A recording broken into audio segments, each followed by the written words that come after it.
ಆತ್ಮೀಯ ವಿದ್ಯಾರ್ಥಿಗಳೇ, R V maths ಟ್ಯೂಟರ್ಗೆ ತಮ್ಮನ್ನು ಸ್ವಾಗತ ಕೋರುತ್ತಾ, ವಿದ್ಯಾರ್ಥಿಗಳೇ, ಕಳೆದ ವಿಡಿಯೋದಲ್ಲಿ ನಾವು 9ನೇ ತರಗತಿಯ ಮೊದಲನೇ ಅಧ್ಯಾಯ ಸಂಖ್ಯಾ ಪದ್ಧತಿಯ ಅಭ್ಯಾಸ 1.3ರಲ್ಲಿರುವ ಸಮಸ್ಯೆಗಳಿಗೆ ಪರಿಹಾರಗಳನ್ನು ಕಂಡುಕೊಂಡಿದ್ದೆವು. ಇವತ್ತಿನ ನಮ್ಮ ತರಗತಿಯಲ್ಲಿ ಅಭ್ಯಾಸ 1.4ರಲ್ಲಿರುವ ಸಮಸ್ಯೆಗಳಿಗೆ ಪರಿಹಾರಗಳನ್ನು ತಿಳಿದುಕೊಳ್ಳೋಣ. ಅಭ್ಯಾಸ 1.4 ಮೊದಲನೇ ಪ್ರಶ್ನೆ, ಈ ಕೆಳಗಿನ ಸಂಖ್ಯೆಗಳನ್ನು ಭಾಗಲಬ್ಧ ಅಥವಾ ಅಭಾಗಲಬ್ಧಗಳಾಗಿ ವರ್ಗೀಕರಿಸಿ. ವಿದ್ಯಾರ್ಥಿಗಳೇ, ನಮಗೆ ತಿಳಿದಿರುವ ಹಾಗೆ ಭಾಗಲಬ್ಧ ಸಂಖ್ಯೆಗಳೆಂದರೆ P/Q ರೂಪದಲ್ಲಿ ವ್ಯಕ್ತಪಡಿಸಲು ಸಾಧ್ಯವಿರುವಂತಹ ಸಂಖ್ಯೆಗಳು. ಈ ರೀತಿಯ ಸಂಖ್ಯೆಗಳು ಅಂತ್ಯಗೊಳ್ಳುವ ಮತ್ತು ಆವರ್ತನಗೊಳ್ಳುವ ಸಂಖ್ಯೆಗಳಾಗಿರುತ್ತವೆ. ಆದರೆ ಅಭಾಗಲಬ್ಧ ಸಂಖ್ಯೆಗಳೆಂದರೆ P/Q ರೂಪದಲ್ಲಿ ವ್ಯಕ್ತಪಡಿಸಲು ಸಾಧ್ಯವಿಲ್ಲದಂತಹ ಮತ್ತು ಅಂತ್ಯಗೊಳ್ಳದ ಮತ್ತು ಆವರ್ತಗೊಳ್ಳದ ಸಂಖ್ಯೆಗಳಾಗಿರುತ್ತವೆ. ಆದ್ದರಿಂದ ನಮಗೆ ಕೊಟ್ಟಿರುವಂತಹ ಸಂಖ್ಯೆಗಳಲ್ಲಿ ಯಾವ ಸಂಖ್ಯೆಗಳು ಭಾಗಲಬ್ಧ ಸಂಖ್ಯೆಗಳು ಮತ್ತು ಅಭಾಗಲಬ್ಧ ಸಂಖ್ಯೆಗಳೆಂದು ನಾವು ವರ್ಗೀಕರಿಸೋಣ. ಮೊದಲನೇ ಪ್ರಶ್ನೆ, 2 - √5. ಪರಿಹಾರ, ನಮಗೆ ಕೊಟ್ಟಿರುವಂತಹ ಸಂಖ್ಯೆ 2 - √5. ವಿದ್ಯಾರ್ಥಿಗಳೇ, 2 ಒಂದು ಭಾಗಲಬ್ಧ ಸಂಖ್ಯೆಯಾಗಿದೆ, ಏಕೆಂದರೆ 2ಅನ್ನು P/Q ರೂಪದಲ್ಲಿ ವ್ಯಕ್ತಪಡಿಸಲು ಸಾಧ್ಯವಿರುವಂತಹ ಸಂಖ್ಯೆಯಾಗಿರುವುದರಿಂದ ಇದನ್ನು ನಾವು ಭಾಗಲಬ್ಧ ಸಂಖ್ಯೆ ಎಂದು ಕರೆಯುತ್ತೇವೆ. √5 ನಾವು P/Q ರೂಪದಲ್ಲಿ ವ್ಯಕ್ತಪಡಿಸಲು ಸಾಧ್ಯವಿಲ್ಲದಂತಹ ಸಂಖ್ಯೆಯಾಗಿರುವುದರಿಂದ √5 ನಾವು ಅಭಾಗಲಬ್ಧ ಸಂಖ್ಯೆ ಎಂದು ಕರೆಯುತ್ತೇವೆ. ಆದ್ದರಿಂದ ವಿದ್ಯಾರ್ಥಿಗಳೇ, 2 - √5 ಒಂದು ಅಭಾಗಲಬ್ಧ ಸಂಖ್ಯೆಯಾಗಿದೆ. ವಿದ್ಯಾರ್ಥಿಗಳೇ, ಭಾಗಲಬ್ಧ ಸಂಖ್ಯೆ ಮತ್ತು ಅಭಾಗಲಬ್ಧ ಸಂಖ್ಯೆಯ ವ್ಯತ್ಯಾಸವೂ ಕೂಡ ನಮಗೆ ಏನಾಗಿರುತ್ತದೆ? ಅಭಾಗಲಬ್ಧ ಸಂಖ್ಯೆಯಾಗಿರುತ್ತದೆ. ಎರಡನೇ ಪ್ರಶ್ನೆ, ಬ್ರ್ಯಾಕೆಟ್ 3 + √23 ಬ್ರ್ಯಾಕೆಟ್ -√23. ಪರಿಹಾರ, ಬ್ರ್ಯಾಕೆಟ್ 3 + √23 ಬ್ರ್ಯಾಕೆಟ್ -√23. ವಿದ್ಯಾರ್ಥಿಗಳೇ, ನಾವು ಈಗ ಬ್ರ್ಯಾಕೆಟನ್ನು ತೆಗೆಯೋಣ. ಆಗ = 3 + √23 -√23. ಇಲ್ಲಿ ನಮಗೆ +√23 ಮತ್ತು -√23 ಕ್ಯಾನ್ಸಲ್ ಮಾಡಿದಾಗ ಉಳಿಯುವಂಥ ಸಂಖ್ಯೆ = 3 ಒಂದು ನಮಗೆ ಭಾಗಲಬ್ಧ ಸಂಖ್ಯೆಯಾಗಿದೆ. ವಿದ್ಯಾರ್ಥಿಗಳೇ, 3ಅನ್ನು ನಾವು P/Q ರೂಪದಲ್ಲಿ ವ್ಯಕ್ತಪಡಿಸಲು ಸಾಧ್ಯವಿರುವಂಥ ಸಂಖ್ಯೆಯಾಗಿರುವುದರಿಂದ 3ಅನ್ನು ನಾವು ಭಾಗಲಬ್ಧ ಸಂಖ್ಯೆ ಎಂದು ಕರೆಯುತ್ತೇವೆ. ಆದ್ದರಿಂದ ನಮಗೆ ಬ್ರ್ಯಾಕೆಟ್ 3 + √23 ಬ್ರ್ಯಾಕೆಟ್ -√23 ಇದೂ ಕೂಡ ಒಂದು ನಮಗೆ ಭಾಗಲಬ್ಧ ಸಂಖ್ಯೆಯಾಗಿರುತ್ತದೆ. ಮೂರನೇ ಪ್ರಶ್ನೆ, 2√7 / 7√7. ಪರಿಹಾರ, ನಮಗೆ ಕೊಟ್ಟಿರುವಂಥ ಸಂಖ್ಯೆ 2√7 / 7√7.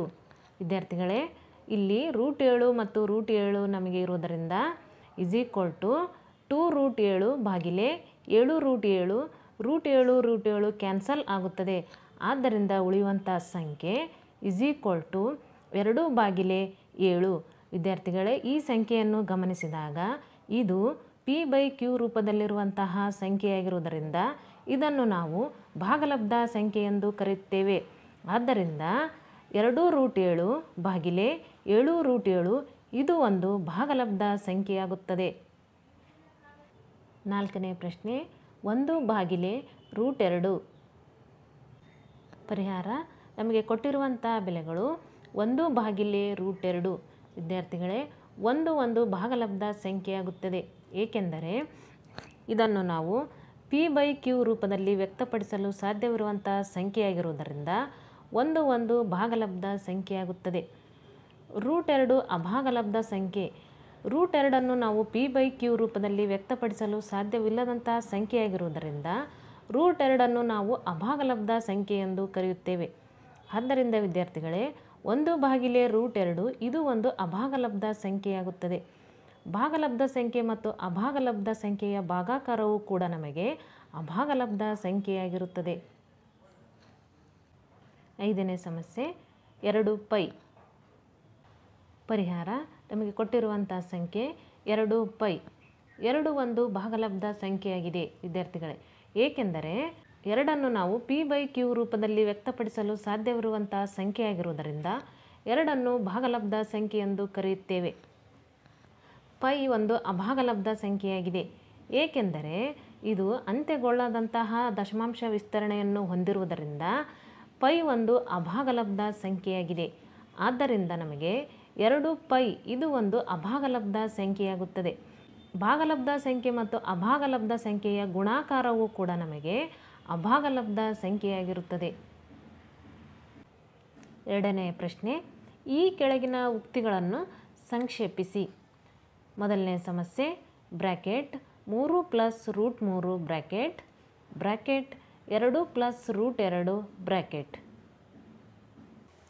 ಪರಿಹಾರ, ನಮಗೆ ಕೊಟ್ಟಿರುವಂತಹ ಸಂಖ್ಯೆ ಬ್ರ್ಯಾಕೆಟ್ 3 + √3 ಬ್ರ್ಯಾಕೆಟ್ 2 + √2 ಬ್ರ್ಯಾಕೆಟ್. ವಿದ್ಯಾರ್ಥಿಗಳೇ, ಈ ಸಂಖ್ಯೆಗಳನ್ನು ನಾವು ಸಂಕ್ಷೇಪಿಸ್ತಾ ಹೋಗೋಣ. ಮೊದಲನೇದಾಗಿ ನಾವು 3ರಿಂದ 2 + √2ಕ್ಕೆ ಗುಣಿಸೋಣ. ನಂತರ ಮತ್ತೆ √3ರಿಂದ 2 + √2ಕ್ಕೆ ಗುಣಿಸುತ್ತಾ ಹೋಗೋಣ. = 3 bracket 2 + √2 bracket plus √3 bracket 2 + √2 bracket ನಾವು ಗುಣಾಕಾರ ಚಿಹ್ನೆ ಇರುವುದರಿಂದ ನಾವು ಈಗ ಎಲ್ಲ ಸಂಖ್ಯೆಗಳನ್ನು ಗುಣಿಸುತ್ತಾ ಹೋಗೋಣ. 3 2 6 ಪ್ಲಸ್ 3 × √2 ಅಂದರೆ ನಮಗೆ ವಿದ್ಯಾರ್ಥಿಗಳೇ √2ರ ಬಾಜು ಯಾವುದೇ ಸಂಖ್ಯೆ ಇಲ್ಲದಿದ್ದಾಗ ಅಲ್ಲಿ ಸಹಗುಣಕವು 1 ಇರುತ್ತದೆ. ಆದ್ದರಿಂದ ನಾವು 3 × √2 ನಾವು 3 × √2 ಆಗುತ್ತದೆ ವಿದ್ಯಾರ್ಥಿಗಳೇ. ಆದ್ದರಿಂದ ನಂತರ ಪ್ಲಸ್ √3 × 2 ಇಲ್ಲಿಯೂ ಕೂಡ ಸಹಗುಣಕ 1 ಇರುವುದರಿಂದ ನಮಗೆ 2 √3 ಆಗುತ್ತದೆ. ಪ್ಲಸ್ √3 × √2 ನಮಗೆ ಗುಣಿಸಿದಾಗ ಕರ್ಣಿಗಳನ್ನು ಗುಣಿಸಿದಾಗ ನಮಗೆ ಬರುವಂಥ ಉತ್ತರ √6. ವಿದ್ಯಾರ್ಥಿಗಳೇ, 3 + √3 × 2 + √2 ನಾವು ಸಂಕ್ಷೇಪಿಸ್ತಾ ಹೋದಾಗ ಬರುವಂಥ ಬೆಲೆ 6 + 3 √2 ಪ್ಲಸ್ 2 √3 ಪ್ಲಸ್ √6 ಆಗಿರುತ್ತದೆ. ಪರಿಹಾರ, ನಮಗೆ ಕೊಟ್ಟಿರುವಂಥ ಬೆಲೆ ಬ್ರ್ಯಾಕೆಟ್ 3 + √3 ಬ್ರ್ಯಾಕೆಟ್ 3 - √3 ಬ್ರ್ಯಾಕೆಟ್. ವಿದ್ಯಾರ್ಥಿಗಳೇ, ಈ ಬೆಲೆಗಳನ್ನು ಗಮನಿಸಿದಾಗ ನಮಗೆ ಇದು a + b ಮತ್ತು a - b ರೂಪದಲ್ಲಿದೆ. ಆದ್ದರಿಂದ ನಾವು ಆ ಸೂತ್ರವನ್ನು ಬಳಸೋಣ. a + b a - b = ನಮಗೆ a² - b² ಆಗಿರುತ್ತದೆ. ವಿದ್ಯಾರ್ಥಿಗಳೇ, ಈ ಸೂತ್ರವನ್ನು ನಾವು ಹಿಂದಿನ ತರಗತಿಯಲ್ಲೇ ಕಲಿತಿದ್ದೇವೆ. ಈ ಸೂತ್ರದ ಸಹಾಯದಿಂದ ನಾವು ಸಂಕ್ಷೇಪಿಸುತ್ತಾ ಹೋಗೋಣ. a ಅಂದರೆ ನಮಗೆ 3, b ಅಂದರೆ ನಮಗೆ √3 ಇರುವುದರಿಂದ 3 + √3 3 - √3 = 3² - √3 ಹೋಲ್ ಸ್ಕ್ವಯರ್ = 3² ಅಂದರೆ ನಮಗೆ 9 ಮೈನಸ್ ಸ್ಕ್ವಯರ್ ಮತ್ತು ಸ್ಕ್ವಯರ್ ರೂಟ್ ಕ್ಯಾನ್ಸಲ್ ಆಗುವುದರಿಂದ ನಮಗೆ ಉಳಿಯುವಂತಹ ಬೆಲೆ 3. 9ರಲ್ಲಿ 3ಅನ್ನು ಕಳೆದಾಗ ನಮಗೆ ಸಿಗುವಂತಹ ಬೆಲೆ 6 ಆಗಿದೆ. ವಿದ್ಯಾರ್ಥಿಗಳೇ, 3 + √3 3 - √3 ಸಂಕ್ಷೇಪಿಸ್ತಾ ಹೋದಾಗ ನಮಗೆ ಸಿಗುವಂಥ ಬೆಲೆ 6. ಮೂರನೇ ಪ್ರಶ್ನೆ, bracket √5 plus √2 bracket whole square. ಪರಿಹಾರ, ನಮಗೆ ಕೊಟ್ಟಿರುವಂಥ ಸಂಖ್ಯೆ √5 + √2 ಹೋಲ್ ಸ್ಕ್ವಯರ್. ವಿದ್ಯಾರ್ಥಿಗಳೇ, ಇದು ನಮಗೆ a + b ಹೋಲ್ ಸ್ಕ್ವಯರ್ ರೂಪದಲ್ಲಿ ಇರುವುದರಿಂದ ಇಲ್ಲಿ ನಾವು a + b ಹೋಲ್ ಸ್ಕ್ವಯರ್ ಸೂತ್ರವನ್ನು ಬಳಸೋಣ. a + b ಹೋಲ್ ಸ್ಕ್ವಯರ್ = ನಮಗೆ a² + b² + 2ab ಇದೆ. ವಿದ್ಯಾರ್ಥಿಗಳೇ, ಇಲ್ಲಿ ನಮಗೆ a ನ ಜಾಗದಲ್ಲಿ √5 ಮತ್ತು b ನ ಜಾಗದಲ್ಲಿ √2 ಇರುವುದರಿಂದ a ನ ಜಾಗದಲ್ಲಿ ನಾವು √5 ತುಂಬೋಣ. ಅದೇ ರೀತಿ b ನ ಜಾಗದಲ್ಲಿ ನಾವು √2 ತುಂಬುತ್ತಾ ಹೋಗೋಣ. √5 + √2 whole square √5 whole square plus √2 whole square plus 2 √5 × √2 square ಮತ್ತು ಸ್ಕ್ವಯರ್ ರೂಟ್ ಹೋಗುವುದರಿಂದ ವಿದ್ಯಾರ್ಥಿಗಳೇ ನಮಗೆ ಉಳಿಯುವಂಥ ಸಂಖ್ಯೆ 5 ಪ್ಲಸ್ ಇಲ್ಲಿ ಕೂಡ ಸ್ಕ್ವಯರ್ ಮತ್ತು ಸ್ಕ್ವಯರ್ ರೂಟ್ ಹೋಗುವುದರಿಂದ ಉಳಿಯುವ ಸಂಖ್ಯೆ 2 ಪ್ಲಸ್ ವಿದ್ಯಾರ್ಥಿಗಳೇ ಇಲ್ಲಿ ನಮಗೆ 2 ಕರ್ಣಿಗಳಿರುವುದರಿಂದ ಗುಣಾಕಾರ ಮಾಡಿದಾಗ ನಮಗೆ √5 × √2 ನಮಗೆ √10 ಆಗುತ್ತದೆ. ವಿದ್ಯಾರ್ಥಿಗಳೇ, ಆದ್ದರಿಂದ ಇಲ್ಲಿ 2 √10 5 + 2 ನಮಗೆ 7 ಪ್ಲಸ್ 2 √10 √5 ಪ್ಲಸ್ √2 ಹೋಲ್ ಸ್ಕ್ವೇರನ್ನು ನಾವು ಸಂಕ್ಷೇಪಿಸ್ತಾ ಹೋದಾಗ ನಮಗೆ ಬರುವಂಥ ಉತ್ತರ 7 ಪ್ಲಸ್ 2√10. 4ನೇ ಪ್ರಶ್ನೆ bracket √5 minus √2 bracket √5 plus √2 bracket. ಪರಿಹಾರ ನಮಗೆ ಕೊಟ್ಟಿರುವಂಥ ಬೆಲೆ √5 ಮೈನಸ್ √2 ಗುಣಿಲೆ √5 ಪ್ಲಸ್ √2. ವಿದ್ಯಾರ್ಥಿಗಳೇ, ಈ ಸಂಖ್ಯೆಗಳನ್ನು ನಾವು ಗಮನಿಸಿದಾಗ ಇದು a ಮೈನಸ್ b ಮತ್ತು a ಪ್ಲಸ್ b ಸೂತ್ರದಲ್ಲಿರುವುದರಿಂದ ನಾವು ಆ ಸೂತ್ರವನ್ನು ಇಲ್ಲಿ ಬಳಸೋಣ. a ಮೈನಸ್ b ಗುಣಿಲೆ a plus b is equal to ನಮಗೆ a² ಮೈನಸ್ b² ಆಗಿದೆ. ವಿದ್ಯಾರ್ಥಿಗಳೇ, a ನ ಜಾಗದಲ್ಲಿ ನಮಗೆ √5 ಇದೆ, ಅದೇ ರೀತಿ b ನ ಜಾಗದಲ್ಲಿ √2 ಇರುವುದರಿಂದ ಸೂತ್ರದಲ್ಲಿ ನಾವು a ನ ಜಾಗದಲ್ಲಿ √5 ಮತ್ತು b ನ ಜಾಗದಲ್ಲಿ √2 ತುಂಬುತ್ತಾ ಹೋಗೋಣ.